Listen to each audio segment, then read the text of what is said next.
परिवर्तन प्रकृति का नियम है जो समय के अनुसार अपने आप में बदलाव लाता है।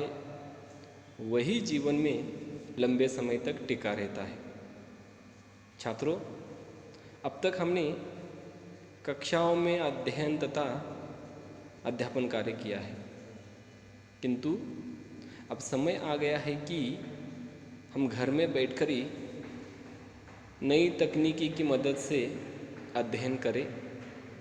तो आइए इस नई तकनीकी के माध्यम से द्वितीय वर्ष यानी पीयूसी सेकेंड ईयर के हिंदी पाठ्यक्रम को समझने की कोशिश करते हैं।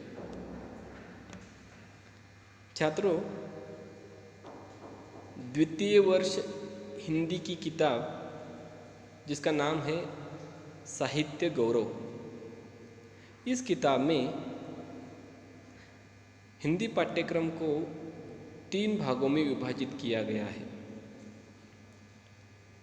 पहला है गद्य भाग, दूसरा है पद्य भाग और तीसरा है एकांकिका। तो इन 3 भागों में से हम पद्य विभाग का अध्ययन करेंगे। पद्य विभाग में छात्रों पहले आता है मध्यकालीन काव्य।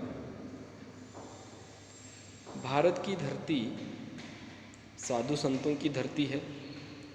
मध्यकाल में भारत की धरती पर अनेक महान आत्माओं ने जन्म लिया और इस धरती को पावन किया, जैसे कि गुरु रामानंद, संत कबीर, संत तुलसीदास, संत सूरदास, संत मीराबाई, संत रहीम, संत बिहारी, संत नामदेव, संत तुकाराम, संत गुरु नानक, ऐसे अनेक संत इस धरती पर होकर गए। इन महात्माओं ने अपनी भक्ति के पद, दोहे तथा अन्य रचनाओं के द्वारा समाज में स्थित बुराइयों को दूर करके समाज को आदर्श समाज बनाने का प्रयास किया। छात्रों, आज हम पद्य विभाग की पहली कविता रैदास बानी का अध्ययन करेंगे, जिसके रचनाकार संत रैदास जी है। यह कविता परीक्षा की दृष्टि से 5 अंकों के लिए महत्वपूर्ण है। इससे पहले छात्रों, आपने अनेक संतों का अध्ययन और उनकी रचनाओं का अध्ययन किया है। तो आज हम अपनी इस पहली कक्षा में सर्वप्रथम संत रैदास जी का जीवन परिचय समझने की कोशिश करेंगे। उनके जीवन परिचय में उनका जन्म, उनका जन्म स्थान, उनके माता पिता, धर्म की ओर उनका झुकाव, उनका पैतृक व्यवसाय, उनकी भक्ति, उनके अनुयायी और उनकी विचारधारा का अध्ययन करेंगे। छात्रों, कविता का नाम है रैदास बानी। इसका अर्थ है संत रैदास की बानी। बानी का मतलब है वाणी, तो ये हो गया संत रैदास की वाणी, मतलब रैदास के विचार। छात्रों, रैदास जी के बारे में बोलना मतलब छोटा मुंह बड़ी बात होगी। ऐसे महान संत है रैदास। समाज में रैदास जी को अनेक नामों से उनके अनुयायी पुकारते हैं।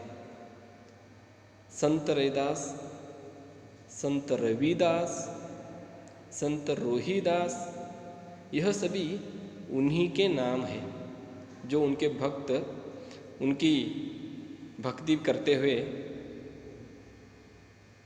लेते हैं। अब आइए उनके जन्म के बारे में जानने की कोशिश करते हैं।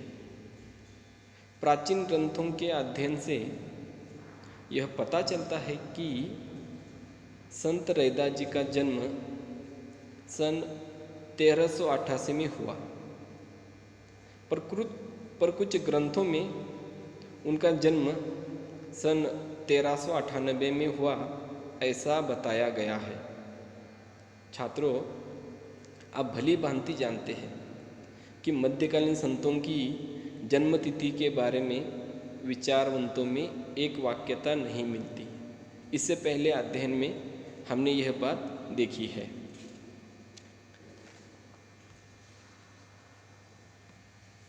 छात्रों, यह है बनारस। बनारस मतलब काशी। काशी यह एक पवित्र स्थान, यह रैदास जी का जन्म स्थान है। यह कबीर तथा संत रैदास का जन्म काशी में ही हुआ। यहाँ साधु संतों का हमेशा मेला लगा रहता है। गंगा में स्नान करने लाखों श्रद्धालु यहाँ आते रहते हैं। यहाँ पूजा अर्चा, साधु संतों की वाणी मन को मुग्ध कर देती है। ऐसे धार्मिक वातावरण में रैदास जी बड़े हुए। छात्रों,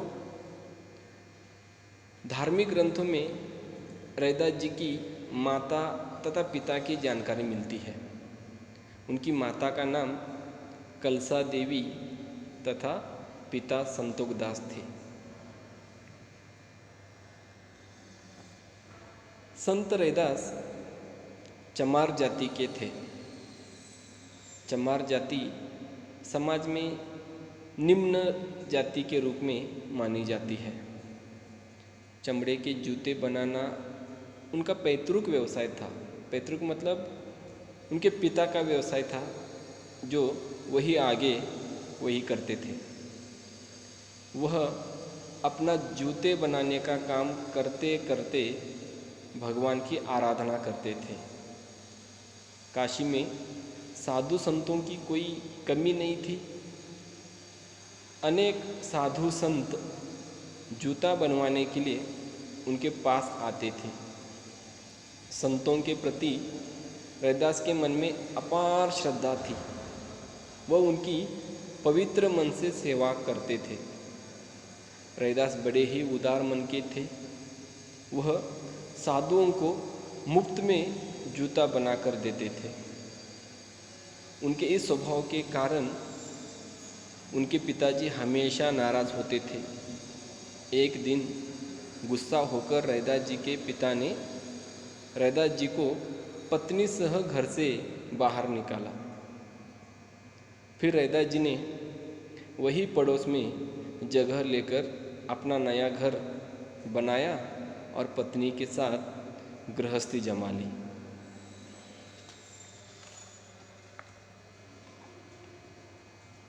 छात्रों, रैदास जी का जीवन बहुत ही साधारण था, पर उनकी विचारधारा महान थी। वह अपनी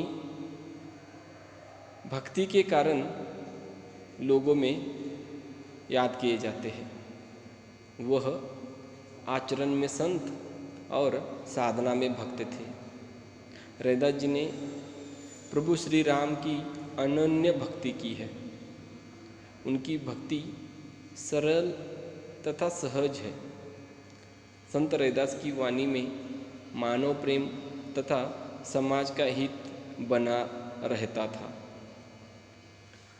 संत रैदास निम्न जाति के होने के कारण अनेक बार समाज में उनको अवहेलना का सामना करना पड़ा। अनेक बार उनको अपमानित होना पड़ा। फिर भी वह पवित्र मन से भगवान की भक्ति करते रहे। छात्रों, 14वीं शताब्दी में समाज में कर्मकांड तथा जाति पाति का बहुत बड़ा प्रभाव रहा। ऐसे समय में संत रैदास ने समाज को इस कर्मकांड वाली भक्ति से अलग सरल भक्ति, प्रेमा भक्ति का मार्ग दिखलाया और समाज को कर्म कांड से मुक्ति दिलाने का प्रयास किया। छात्रों, संत रैदास के विचारों से प्रभावित होकर अनेक लोग उनके अनुयायी बने, रैदास जी के विचारों का पालन करने लगे। बड़े बड़े राजघरों के लोग भी रैदास जी के भक्त बने। उनमें प्रमुख नाम चित्तौड़गढ़ राजस्थान की रानी मीराबाई का आता है। मीराबाई ने अपने अनेक भक्ति के पदों में संत रैदास जी का गुरु के रूप में उल्लेख किया है। छात्रों, आप जानते हैं कि मध्यकाल में अनेक मुगल शासकों ने भारत में शासन किया। उनमें एक नाम था बाबर। यह मुगल शासक भी संत रैदास की वाणी से बहुत प्रभावित था और वह भी संत रैदास की भक्ति करता था। कवि परिचय में आगे बढ़ते हुए छात्रों, मैं आपसे एक छोटा सा सवाल पूछता हूँ कि गुरु ग्रंथ साहिब, यह पवित्र ग्रंथ किस धर्म का है, जानते हो आप? बिल्कुल सही, सिख धर्म। तो छात्रों, गुरु ग्रंथ साहिब इस सिख धर्म में संत रैदास जी की वाणी का समावेश है। इस कारण हम यह देखते हैं कि रैदास जी का कार्यक्षेत्र काशी था, पर पंजाब में उनको मानने वाले अनुयायी बड़ी संख्या में है। पंजाब में रैदास जी के कई जगह छोटे बड़े मंदिर पाए जाते हैं। बहुत सारे पंजाबी लोग विदेशों में बसे हुए हैं। इस कारण रैदास जी के विदेशों में भी अनेक मंदिर बनाए गए हैं।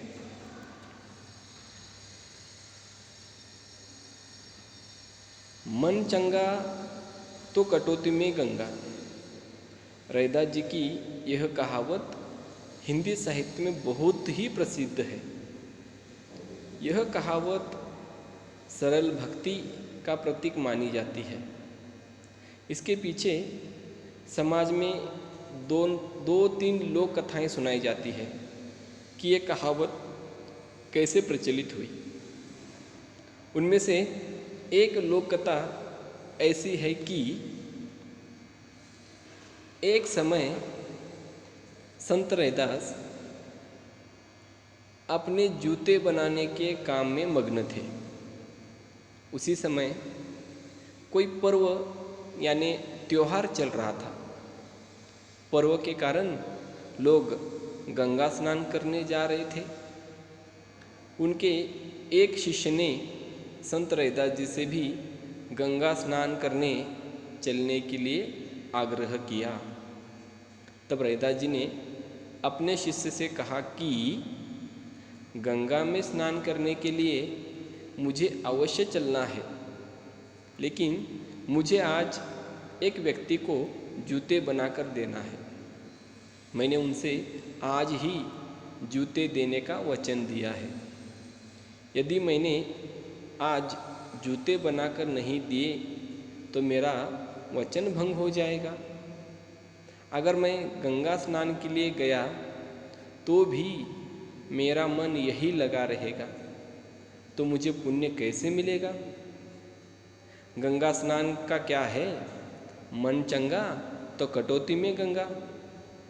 इस तरह रैदास जी ने अपने शिष्य को समझाया कि मन में श्रद्धा हो तो कटौती मतलब छोटा सा बर्तन, कटोरा, उसमें भी गंगा का पुण्य मिल सकता है। संत रैदास जी का परिचय देखते समय उनके व्यक्तित्व के अनेक गुण हमारे सामने आते हैं। जैसे